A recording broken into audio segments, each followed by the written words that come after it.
Bonjour à tous et bienvenue dans notre émission Voyage en expertise mobilité.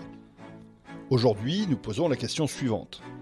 Intégrer la mobilité électrique dans votre flotte automobile, êtes-vous prêt pour la transition ? L'état de notre bonne vieille planète et les politiques publiques nous poussent aujourd'hui à mettre en place une mobilité plus respectueuse en termes de rejet de gaz à effet de serre et de particules fines.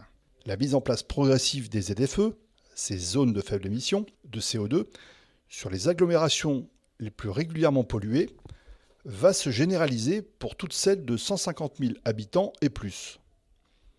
Outre la nécessaire vignette critère à avoir sur le pare-brise, il faudra s'assurer que votre véhicule est autorisé à rouler en fonction de son type de moteur et de l'année de mise en circulation de ce dernier sur la zone de faible émission. L'annonce en date du 14 juillet dernier de l'abandon en 2035 de la commercialisation de la quasi-majorité des véhicules à moteur thermique nous amène naturellement à un nécessaire verdissement de la flotte. Les véhicules électriques ou électrifiés sont donc plus que jamais à l'ordre du jour. Bien évidemment, quelques changements sont à considérer pour réussir sa transition.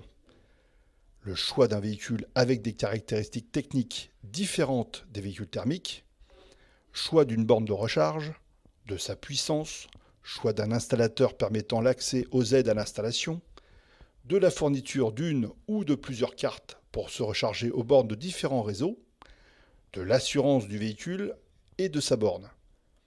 Vous pensez que la liste est quasi complète ? Assurément non.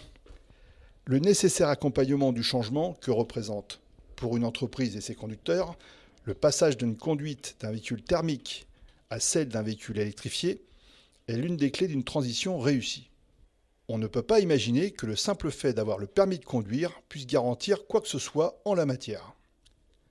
Plusieurs aspects réglementaires complètent cette liste déjà bien remplie. Enfin, et on ne peut pas négliger cet aspect des choses, il reste l'aspect budgétaire du sujet qui ne peut être pris à la légère car l'improvisation en la matière est source d'explosion des coûts.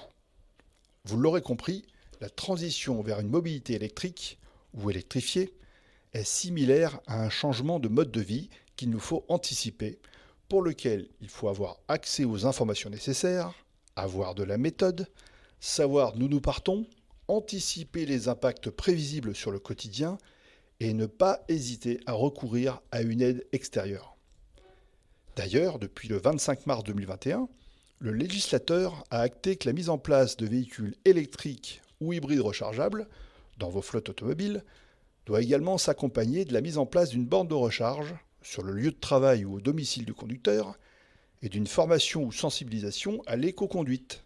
Sans cela, vous vous exposez à des condamnations. Darius Mobilité est à votre disposition pour vous aider et vous accompagner sur ces sujets de mobilité. Contactez-nous. Nous nous retrouverons prochainement pour le prochain podcast lié à la mobilité sur le thème « Aller vers la mobilité électrique, ça implique quoi comme changement ?» D'ici là, bonne route et prenez soin de vous.